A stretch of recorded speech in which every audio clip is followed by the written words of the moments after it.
আসসালামু আলাইকুম রহমতুল্লাহি ওয়া বারাকাতুহু। কম টাকার মধ্যে কিভাবে সুন্দর একটি কোয়েল পাখির খাঁচা তৈরি করা যায়, আজকে আমরা সেটাই দেখব।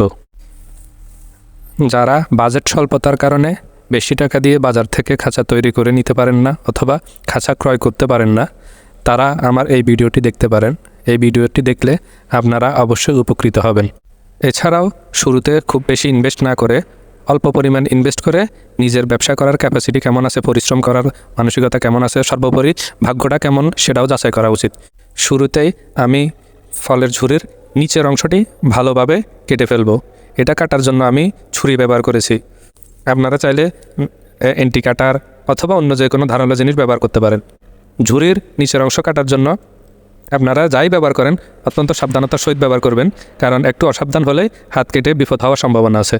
ঝুড়ির নিচের অংশটি কাটার শেষে দেখতে হবে সেখানে কোনো সূচালো অংশ আছে কিনা। যদি সূচালো অংশ থাকে সেটা চাকু দিয়ে ছেঁচে পরিষ্কার করে নিতে হবে অথবা ধারমুক্ত করে নিতে হবে, যখন ভবিষ্যতে আমরা কোয়েল পাখি খাঁচায় রাখবো যাতে তারা আঘাতপ্রাপ্ত না হয়। কোয়েল পাখির খাঁচাটা তৈরি করার জন্য আমি আমাদের স্থানীয় বাজার থেকে 6টি ফলের ঝুড়ি কিনে এনেছি। যেই ঝুড়িগুলো আমার কাছ থেকে 150 টাকা রেখেছে, একটা 20 টাকা এবং আরেকটা, দুইটা ভেরিয়েন্টের আছে আমার কাছে, একটা 20 টাকা এবং আরেকটা 30 টাকা। মোট 6টা আমার কাছ থেকে 150 টাকা রেখেছে। আর এই খাঁচাগুলো জোড়া দেওয়ার জন্য আমি কেবল টাই নিয়েছি। ঝুড়ি এবং কেবল টাই ক্রয় বাবদ আমার খরচ হয়েছে 250 টাকা। আপনারা আরও কম টাকা দিয়ে এই কাজটা করতে পারবেন। আমি যেখানে কেবলটা ইউজ করেছি বাঁধার জন্য, আপনারা চাইলে সেখানে চিকন তার, গুনা তার ব্যবহার করতে পারেন। স্ক্রিনে আপনারা যাকে দেখতেছেন সে আমার একমাত্র মেয়ে। আমি যে কোনো কাজ করার সময় সে আমার সাথেই থাকবে। বাড়িতে যতক্ষণই রাখি সে আমার আশেপাশেই থাকবে। আমাকে যে কোনো কাজে সে সাহায্য করবে। তার একটাই কাজ, আমি যেখানে যাব আমার পিছু পিছু আসবে এবং আমার কাজে সাহায্য করবে। এভাবেই একটি একটি করে আমি সবগুলো খাঁচার নিচের অংশটি কাটতেছি এবং কাটার পরে সুচালো অংশটি ছুরি দিয়ে পরিষ্কার করে নিচ্ছি।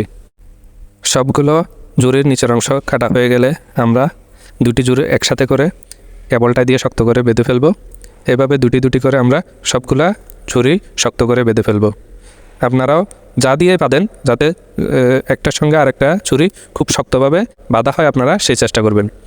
ঝুড়ি যত শক্তভাবে বাঁধতে পারবেন আপনার খাঁচাটাও তত মজবুত হবে, আর আপনি মজবুত খাঁচায় অনেক ভালোভাবে বেশি পরিমাণ পাখি রাখতে পারবেন। আমি যে খাঁচাটা আজকে তৈরি করব সেটাতে 30 থেকে 50টা কোয়েল পাখি অনায়াসে পালন করা যাবে। আপনারাও যারা অল্প পরিমাণে কোয়েল পাখি পালন করতে চান তারা চাইলে এই খাঁচাটি আমার মতো করে তৈরি করতে পারবেন। এখানে 30 থেকে 50টি কোয়েল পাখি অনায়াসে পালন করা যাবে। ফাইনালি আমাদের খাঁচা বানানো কমপ্লিট। আপনারা দেখতেছেন আমার খাঁচাটি আমি পুরোপুরি রেডি করে ফেলছি। মাঝে কিছু অংশের ভিডিও করা হয় নাই। খাঁচা, পানির পাত্র এবং খাবার পাত্র আমি কীভাবে লাগিয়েছি সেটা দেখানো হয় নাই। আমি জানি আপনারা এটা চাইলে নিজেরা করে ফেলতে পারবেন। আমি আমার খাঁচার মধ্যে 6টি পাত্র লাগিয়েছি, 3টি পানির জন্য এবং 3টি খাবারের জন্য। আপনারা চাইলে আরও বেশি লাগাতে পারেন যাতে সবগুলা পাখি সমানভাবে খেতে পারে, কারো কম বেশ না হয়, যাতে একসাথে গাদাগাদি করে খেতে না হয়, সেজন্য আমি বেশি পাত্র লাগানোর চেষ্টা করেছি। আপনারা হয়তো ভাবতেছেন আমি খাঁচায় দরজায় রাখলাম কোথায় বা পাখি কীভাবে রাখবো। দেখুন, সুন্দর করে আমি 2টি দরজা কেটে নিয়েছি। এই 2টি দরজা দিয়ে আমি পাখি রাখতে পারবো এবং প্রয়োজনে এই 2টি দরজা ব্যবহার করতে পারবো। এছাড়াও খাঁচার চারটিয়ে আমি স্ট্যান্ড লাগিয়েছি। স্ট্যান্ড না লাগালে খাঁচাটা একদম নিচু হয়ে যায়, তখন নিজের কাজ করতে অসুবিধা হয়। পাশাপাশি বিড়াল বা কোনো ক্ষতিকর প্রাণী সহজেই খাঁচার পাখিদের আক্রমণ করতে পারে, সেজন্য আমি 4টা স্ট্যান্ড লাগিয়ে খাঁচাটাকে একটু উঁচু করে দিয়েছি। তো আমার খাঁচাটা কেমন হয়েছে আপনারা সবাই সেটা কমেন্ট করে জানাবেন। যদি সুন্দর হয় আমার কাজের জন্য আমার ভিডিওতে একটি সুন্দর কমেন্ট করবেন, লাইক দিবেন এবং আপনাদের বন্ধুদের দেখার সুযোগ করে দিবেন। পাশাপাশি আমার চ্যানেলটি সাবস্ক্রাইব করে আমাকে এইরকম সুন্দর সুন্দর কাজ করার জন্য উৎসাহিত করবেন। আপনারা সবাই আমার জন্য দোয়া করবেন যাতে আল্লাহ আমার খামারে এবং আমার কাজে বারাকা দান করেন। আসসালামু আলাইকুম ওয়া রাহমাতুল্লাহি ওয়া বারাকাতুহু।